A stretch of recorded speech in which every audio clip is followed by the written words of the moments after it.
અબ્દુલ કલામ વિશે જણાવીશ. Doctor APJ Abdul Kalam એક ભારતના પ્રખ્યાત રાષ્ટ્રપતિ, પ્રખ્યાત વૈજ્ઞાનિક અને એક ઉમદા 2002ના રોજ ભારતના 11મા રાષ્ટ્રપતિ બન્યા હતા. તેમનો જન્મ 15 ઓક્ટોબર 1931ના રોજ તમિલનાડુના રામેશ્વરમના એક મુસ્લિમ પરિવારમાં થયો હતો.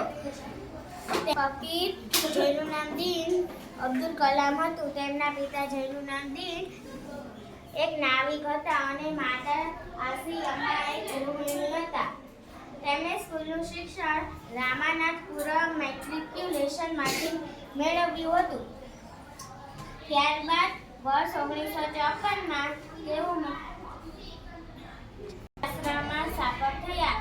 ત્યારબાદ વર્ષ 1955માં મદ્રાસ ગયા, જ્યાં તેમણે એરોસ્પેસ એન્જિનિયરિંગનો અભ્યાસ કર્યો હતો. તેમને પદ્મભૂષણ, પદ્મવિભૂષણ અને ભારતના સચિવ નાગરિક સન્માન, ભારત રત્ન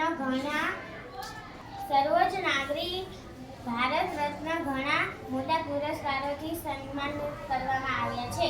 તેમને લોકપ્રિય રીતે ભારતના મિસાઇલ મેન તરીકે ઓળખવામાં આવે છે. તેઓ મિસાઇલ મેનના ક્ષેત્રમાં ખૂબ જ આગળ લઈ ગયા હતા. જેમ કે પૃથ્વી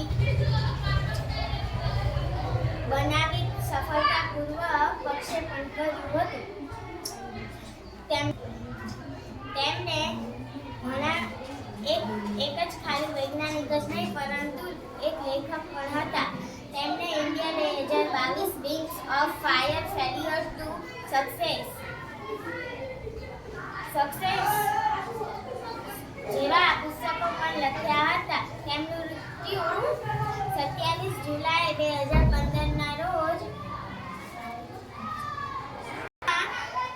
ભાષણ દરમિયાન હૃદયના રોગ હુમલાથી થયું હતું.